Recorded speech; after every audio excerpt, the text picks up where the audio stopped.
नमस्कार विद्यार्थी मित्रांनो, मी प्राध्यापक प्रभाकर जाधव, भूगोल विभाग केटीचम महाविद्यालय नाशिक. आपल्या सर्वांचं भूगोल विभागातर्फे या ऑनलाईन लेक्चर सिरीजमध्ये आपलं स्वागत आहे.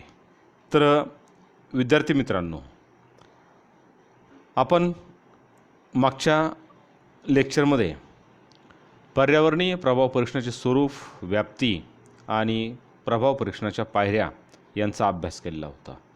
आज आपण methods of environmental impact assessment म्हणजेच पर्यावरणीय प्रभाव परीक्षणाच्या पद्धती या आपण तिसरं लेक्चर म्हणजे पर्यावरणीय नियोजन व व्यवस्थापन यामध्ये अभ्यासणार आहोत. तर आपण हा शेवटचा मुद्दा आज या ठिकाणी या प्रकरणातील तिसऱ्या प्रकरणातील आपण अभ्यासणार आहोत. आणि या पद्धती अभ्यासताना त्या ठिकाणी त्याचा योग्य प्रकारे त्याचा अभ्यास करणं हे गरजेचं आहे. जर आपण बघितलं तर या पर्यावरणीय प्रभाव परीक्षणाच्या पद्धती ज्या आहेत त्या ठिकाणी त्या बघताना सुरुवातीला काही त्याची थोडक्यात आपण त्यावर चर्चा करणं गरजेचं आहे. पर्यावरण चांगलं राहिले तर मानवाचं अस्तित्व पृथ्वीच्या पृष्ठभागावर हे टिकू शकतं, हे आपल्या सर्वांनाच तसं ज्ञात आहे. व त्याचा टिकू शकतो किंवा त्याचा विकास होऊ शकतो. म्हणजे अशा परिस्थितीत मानवाच्या क्रियांचा अभ्यास करून पर्यावरणात होणाऱ्या बदलांचे सर्व स्तरावर विवेचन करून मानवाचे वर्तन जर हानिकारक असेल तर त्याला प्रतिबंध करणं हे आवश्यक आहे. पर्यावरणीय प्रभाव परीक्षणातील पुढील पद्धतींचा वापर हा त्या ठिकाणी करणं हे आवश्यक आहे. तर पहिली जी पद्धती आहे ती म्हणजे साधन संपदा सर्वेक्षण व योजना निश्चित करणे. तर या पद्धतीमध्ये पर्यावरणीय प्रभाव परीक्षण करण्यासाठी सुरुवातीला एखाद्या क्षेत्रात उपलब्ध असणाऱ्या नैसर्गिक साधन संपदांचे सर्वेक्षण करणे.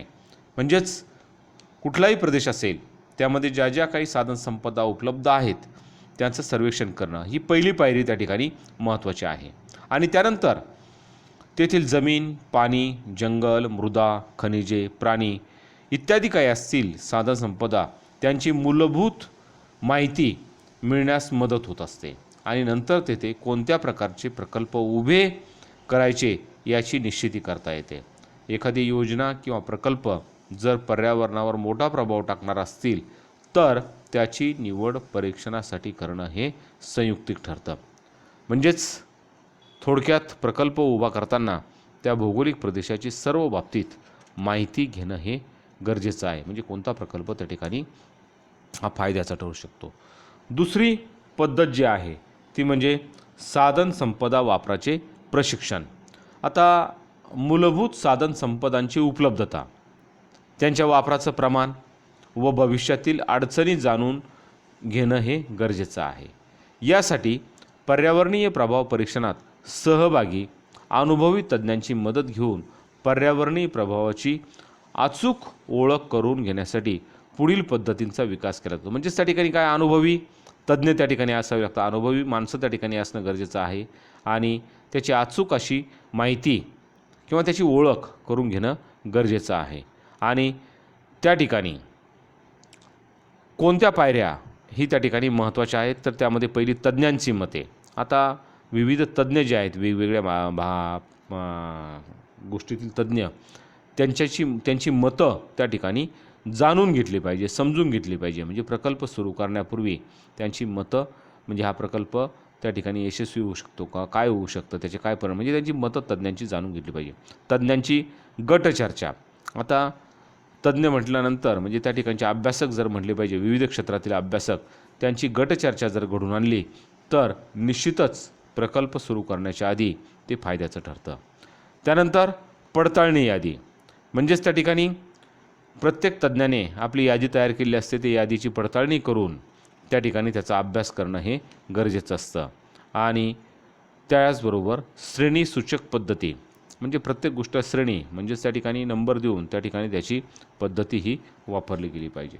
त्यानंतर तिसरी पद्धती म्हणजेच ही आपल्याला सांगता येईल ती म्हणजेच साधन संपदा संवर्धनाची स्थिती. आता शेती, जंगल, खनिजे आणि साधनसंपदांचा वापर वाढल्यामुळे याचं प्रमाण कमी होत चाललेलं आहे. याची सर्व सांख्यिकी माहिती जुनी असल्यामुळे आजच्या साधनसंपदांची तुलना चुकीच्या पद्धतीने केली जाते आणि झालेले बदल पर्यावरणीय दृष्ट्या किती प्रमाणात योग्य आहेत याचा विचार केला जातो. त्यानंतर आपण जर बघितलं कोणतंही उदाहरण जर आपण उदाहरणार्थ जर समजा आपण बघितलं, भारत हा कृषीप्रधान देश आहे. म्हणून भारताच्या लोकसंख्येच्या दृष्टीने जगात म्हणजे भारताचा लोकसंख्येच्या दृष्टीने जगामध्ये दुसरा क्रमांक आहे हे आपल्याला माहितीच आहे. म्हणून कृषी उत्पादन वाढीसाठी शेतकरी विघातक अशा रासायनिक औषधांचा सर्रास वापर करतात. परंतु उपलब्ध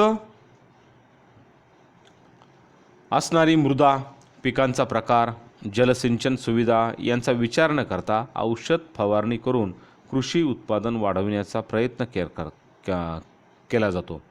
मातीचे नमुने किंवा सर्वेक्षण न करता ही विषारी अन्नद्रव्य मानवाच्या शरीरामध्ये त्यामुळे प्रवेश करतात आणि कोणत्या पिकाला किती प्रमाणात औषध वापरावे याचे ज्ञान शेतकऱ्याला नसल्यामुळे साहजिकच ही अन्नद्रव्य मानवाच्या शरीरामध्ये प्रवेश करतात आणि त्यामुळे कॅन्सरसारखे रोग मानवाला होतात.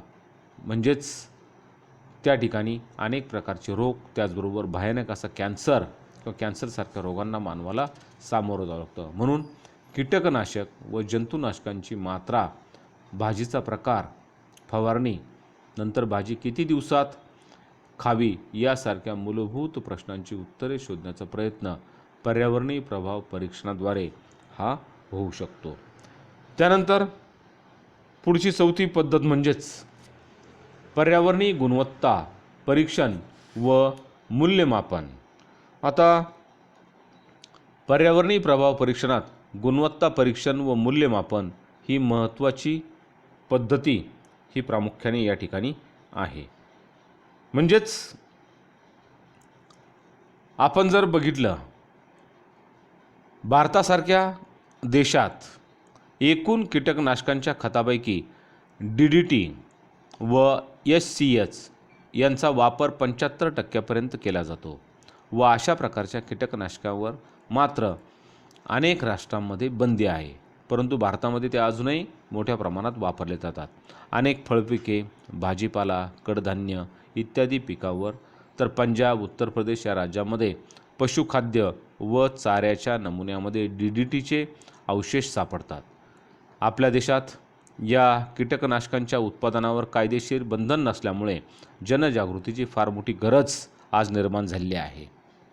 विकसित राष्ट्रांमध्ये जंतुनाशकांवर त्यांच्या देशात बंदी असल्यामुळे निर्यात करतात आणि यामध्ये मूल्यमापन न करता व त्यांच्या गुणवत्तेची पडताळणी न करता याच अन्नद्रव्यांचा वापर हा प्रामुख्याने केला जातो. म्हणजे अशा प्रकारे या बंदी असलेल्या म्हणजे बऱ्याचशा विकसित देशामध्ये यावरती बंदी आहे आणि आपल्याकडे ती सर्रास वापरली जातात आणि त्याचे अनेक दुष्परिणाम हे आपल्याला मानवी जीवनावर झालेले दिसून येतात. पाचवी पद्धती म्हणजे पर्यावरणीय प्रभावाच्या तीव्रतेने पूर्वानुभव. तर आपण जर बघितलं, एखादी योजना तयार झाल्यानंतर पर्यावरणावर होणारे परिणाम किती तीव्रतेचे असतील याचे पूर्वानुमान योजना सुरू करण्यापूर्वीच होणं महत्त्वाचं आहे. यावरून ती योजना राबवायची किंवा नाही याचा निष्कर्ष काढता येतो. जेथे शास्त्रीय ज्ञान कमी व आकडेवारी दुर्मिळ असते तेथील पूर्वानुमान काढणं कठीण असतं. अशावेळी संगणकाच्या मदतीनं किंवा त्याच्या साहाय्याने अर्थशास्त्री व सांख्यिकी तंत्राचा वापर करून पर्यावरणीय प्रभाव परीक्षण यशस्वी करता येतं. त्यानंतर पुढची 6वी पद्धत म्हणजेच पर्यायाचे मूल्यमापन. तर एखाद्या योजनेचा संभाव्य परिणामांची ओळख झाल्यास त्या पर्यायांचं मूल्यमापन व त्यांचे फायदे निश्चित करणं हे गरजेचं असतं. उदाहरणार्थ, एखाद्या पर्यायामुळे हवा प्रदूषण कमी होत असेल तर जल प्रदूषण, ध्वनी प्रदूषण यांचाही एकत्रित अभ्यास होणं गरजेचं आहे. म्हणजेच त्या ठिकाणी नुसतंच हवा प्रदूषण कमी होऊन चालत नाही, तर त्याचे परिणाम जलावरती किंवा ध्वनीवरती म्हणजे ध्वनी प्रदूषण होऊ नये हे सुद्धा त्या ठिकाणी अभ्यासणं गरजेचं आहे. अशा वेळी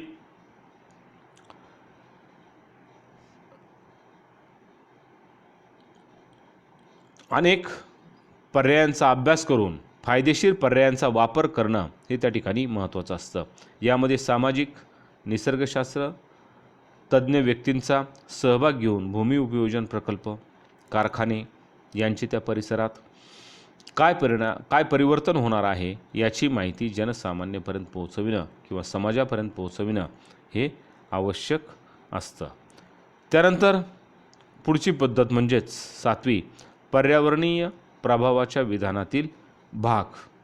तर पर्यावरणीय प्रभाव परीक्षणात निष्कर्षणात्मक विधानाला फारच मोठं महत्त्व आहे. म्हणजेच काय, या ठिकाणी पर्यावरणीय प्रभावाच्या विधानात त्या ठिकाणी निष्कर्ष हा म्हणजे प्रकल्प सुरू करण्याच्या आधी अतिशय महत्त्वाचा असतो. म्हणजेच त्याचा काय फायदा होणार वगैरे या निष्कर्षातून त्या ठिकाणी सांगणं गरजेचं असतं. त्याला मोठं स्थान आहे त्यामध्ये. यामध्ये नियोजित क्रियेचा उद्देश व आवश्यकता, नियोजित क्रियेचे वर्णन व पर्याय, संभाव्य प्रभाव, पर्यायांचे मूल्यमापन इत्यादी सारख्या गोष्टींचा समावेश करून निष्कर्ष काढला जातो. त्यानंतर शेवटची पद्धत म्हणजेच ही जर आपण बघितली तर निष्कर्ष काढल्यानंतर त्याची योग्य पद्धतीने मांडणी करून अंतिम अहवाल तयार करणे. म्हणजेच निष्कर्ष काढला, त्याची व्यवस्थितपणे मांडणी करायची, त्याचा अहवाल हा सर्वांपर्यंत त्या ठिकाणी म्हणजे त्याची माहिती सर्वांपर्यंत ही पोहोचणं गरजेचं असतं. ते अतिशय महत्त्वाचं असतं. आणि ही म्हणजेच त्या ठिकाणी अहवाल तयार करणे आणि ही माहिती ही महत्त्वाची आणि शेवटची पद्धती आहे. म्हणजेच या अहवालामध्ये सविस्तर आणि शास्त्रीय मांडणी करणं, मार्गदर्शन करणं हे अपेक्षित असतं. आणि त्यानंतर शिफारसी मांडून योग्य त्या सूचनांचं पालन करून योजना व प्रकल्प यांचे ज्यामुळे पर्यावरणीय साधन संपत्तीचं परिवर्तन होणार आहे याचा विचार करावा लागतो. तर विद्यार्थी मित्रांनो, अशा प्रकारे हे तिसरं प्रकरण आपण या ठिकाणी अभ्यासलेलं आहेत. या अभ्यासताना आपण विविध मुद्दे या ठिकाणी अभ्यासलेले आहेत, त्याची सविस्तर चर्चाही आपण केलेली आहे. तर विद्यार्थी मित्रांनो, आपले जर काही प्रश्न असतील, तुम्हाला काही शंका असतील, तुम्ही मला या ठिकाणी माझ्या मेलवर अथवा माझ्या फोनवरती किंवा मला फोनवरती संपर्क करून तुम्ही या ठिकाणी विचारू शकता. थँक्स. धन्यवाद.